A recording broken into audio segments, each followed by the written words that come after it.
Australia versus south Africa की ODI series खत्म हो चुकी है और आज तीसरा वनडे था। और अगर आपने मैच देखा है तो फिर इस वीडियो की जरूरत ही नहीं है कोई। हमारा एक मकसद था कि ऑस्ट्रेलिया की T20 सीरीज और ये ओडीआई सीरीज को हम फॉलो करें और वो मकसद पूरा हो गया। तो रियल टाइम जो एक हमें एक कंपैरिजन मिलना था कि पाकिस्तान जिस तरह क्रिकेट खेल रहा था और ऑस्ट्रेलिया अब जिस तरह खेल रहा है, ऑस्ट्रेलिया साउथ अफ्रीका दोनों दोनों ने अच्छी खेली, लेकिन आज जो ऑस्ट्रेलिया ने इनके साथ किया, हम असल में इस चीज की बात कर रहे थे। उन्होंने साइड पे कर दी है। वो दो मैचेस वो हारे और तीसरा मैच जीते कैसे, बस इतनी सी बात है। और हमें अगर इन चीजों पे हैरानगी हमें हो रही है ना पाकिस्तानियों को, तो आजकल बहुत से लोग बात करते हैं 90s के क्रिकेटर्स के बारे में। एटलीस्ट उस टाइम ना हमारा ये वाला एटीट्यूड था कि अगर हम 3 मैच हार रहे थे ना सीरीज की, तो 2 मैचेस ऐसे जीतते थे फिर। सो वो स्टेटमेंट्स जाती थी। अभी मैं रिसेंटली एक वसीम अकरम की एक पॉडकास्ट थी जो कि इंग्लैंड में आई थिंक हो रही थी। लास्ट डेट कुक वगैरह बैठे हुए थे, सारे जबरदस्त लोग बैठे हुए थे। यार वो लोग रिस्पेक्ट करते हैं उन लोगों की। वो वसीम अकरम बात कर रहे थे, गोरे की आंखों में ना नजर आ जाता है, गोरे की आंखों में क्या इंसान की आंखों में नजर आ जाता है, बॉडी लैंग्वेज से पता चल जाता है कि वो मतलब है कैसा। रिस्पेक्ट उसकी आंखों में नजर आ जाती है। मैं तो देख के हैरान था, वसीम अकरम, वकार यूनिस, ये इन लोगों की रिस्पेक्ट इस वजह से थी। इमरान खान, उनकी लीडरशिप की बात सिर्फ पाकिस्तान में थोड़ी होती है। ये तो वसीम अकरम बार बार करते रहते हैं ना कि जी उस जैसा लीडर नहीं है। दुनिया करती है, इंडिया के लोग भी करते हैं जो क्रिकेट को समझते हैं। ये मैं बड़ी सीरियस बातें कर रहा हूँ, ये कोई मजाक नहीं है। और वो क्या वजह थी उस वक्त?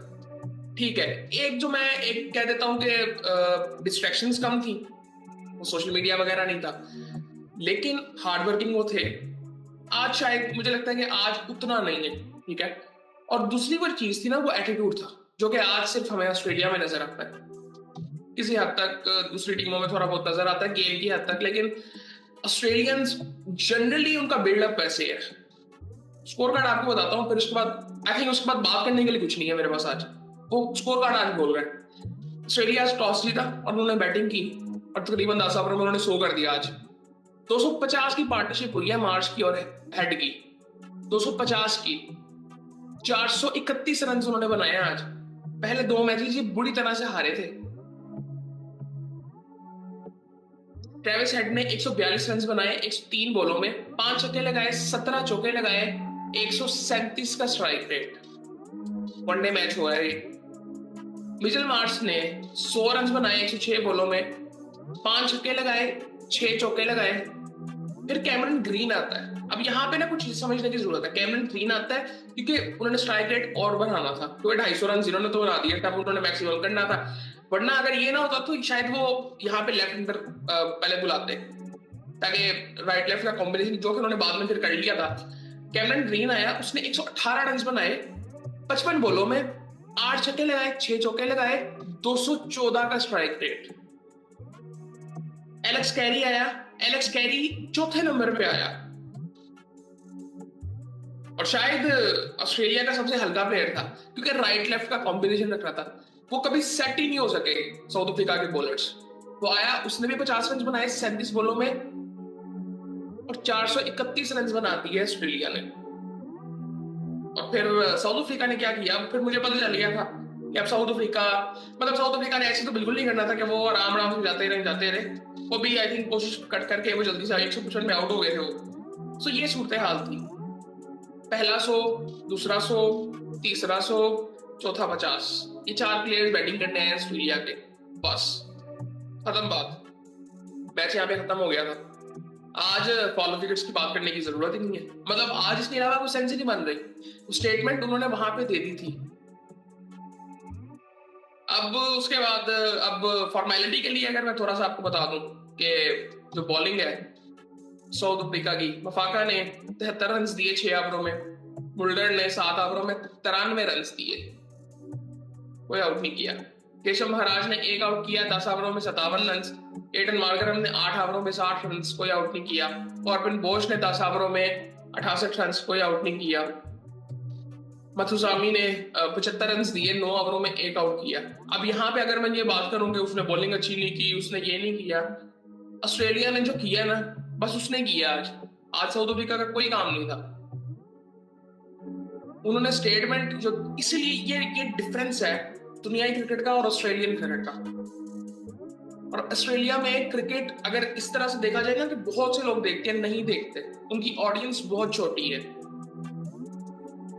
लेकिन जो उनका खेलने का तरीका है दुनिया देखती है उनको। उतने मतलब दुनिया में ही देखते होंगे, पाकिस्तान इंडिया में बहुत से लोगों को देखते होंगे, उनके मुल्क में नहीं इतने लोग देखते।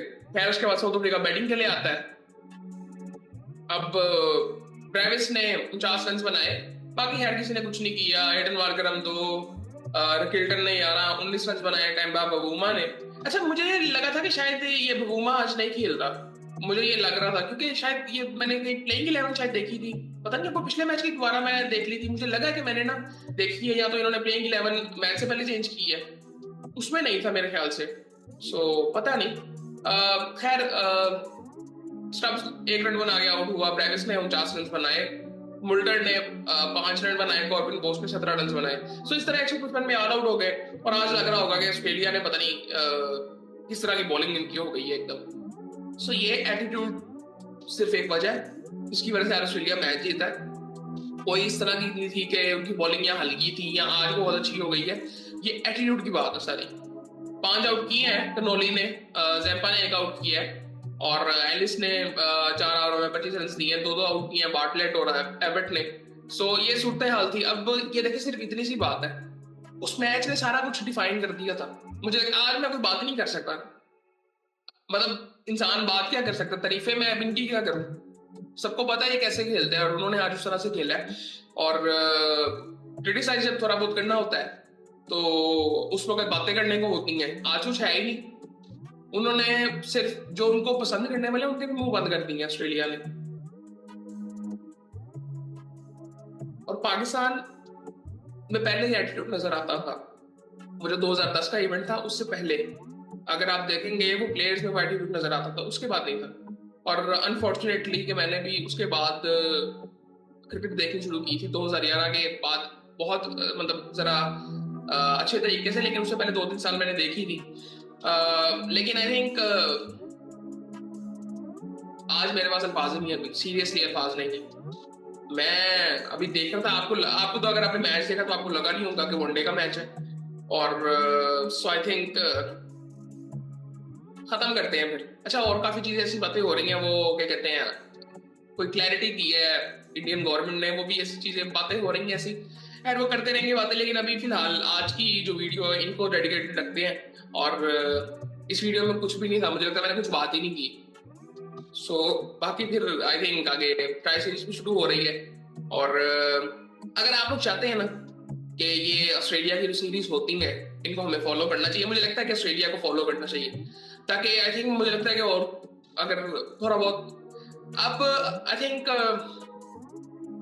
नहीं है, ऑस्ट्रेलिया के लेवल पे कोई भी नहीं है। इवन इंडिया को भी अगर आप देखेंगे, अब उनकी कप्तानी भी चेंज हुई है, प्लेयर्स चेंज हो रहे हैं, इनके प्लेयर्स चेंज होते हैं, इनका एटीट्यूड चेंज नहीं होता, बाकी टीमों को फर्क पड़ता है। सो आई थिंक मुझे लगता है कि हमें इनको फॉलो करना चाहिए। आई थिंक वो एक रियलिटी चेक मिलता रहता है क्रिकेट के बारे में जनरली, कि क्रिकेट खेली किस तरह जानी चाहिए। सो वो डिफाइन ही करते हैं, या तो ये करते हैं, इंग्लैंड वाले करते हैं। इंग्लैंड वाले पिछले कुछ सालों में बहुत पीछे चले गए हैं इस लिहाज से कि जहाँ पे एक डेफिनेशन मिलती थी कि किस तरह से क्रिकेट खेलनी है, वो ऑस्ट्रेलिया डिफाइन करता है। सो आई थिंक मेरे ख्याल से इनको फॉलो हमें करना चाहिए, मजा आता है देखने का। और एक जो डिसअपॉइंटमेंट ओवरऑल क्रिकेट को देख के होती है वो यहाँ पे आई थिंक कवर कर लेगी उस चीज को। सो आने वाले टाइम पे भी मैं कोशिश करूंगा कि ये ऑस्ट्रेलिया की जो क्रिकेट होती है इनको फॉलो करें। इस बार मेरा जो प्लान है वो बिग बैश को फॉलो करने का भी है, पिछले कुछ सालों में मैंने की है, लेकिन देखेंगे क्योंकि बाबर आजम ने भी जाना है, रिजवान ने भी जाना है, पाकिस्तानी एक तो प्लेयर्स ने जाना है, और सो देखेंगे। अभी आई थिंक वो एक खबर आ रही थी कि बाबर आजम वापस आ रहे हैं एशिया कप के स्क्वाड में, और उनको कैरेबियन प्रीमियर लीग के लिए रोक लिया गया। वो जा रहे थे तो उनको रोक लिया गया कि अगर आपको रिजर्व में रखना हो तो आप ना आ जाए। पता नहीं अभी इसमें सच है या कुछ ऐसा नहीं है, लेकिन ये बातें चल रही हैं। सो बाकी आई थिंक फिर देखते हैं आगे क्या होता है। और ट्राई नेशन सीरीज शुरू होने वाली है, आई थिंक 29 से शुरू होगी। उसके बाद 9 सितंबर से एशिया कप शुरू हो जाएगा। सो कुछ स्पेसिफिक चीजें हैं, उन पे अगर देखते हैं, अगर करनी हुई बात तो करेंगे। बाकी आज मुझे लगता है कि कंटेंट कुछ भी नहीं था। ऑस्ट्रेलिया ने स्टेटमेंट देनी थी, उन्होंने दे दी, बस। साउथ अफ्रीका को नहीं, दुनिया को, ये तरीका खेलने का। अगर किसी ने सीरीज फॉलो की होगी ना, उसको मजा बहुत आया होगा, बहुत मजा आया होगा। पहले 2 मैच शायद किसी हद तक बोर हुए हो, तीसरे मैच में सारी कसर पूरी हो गई होगी।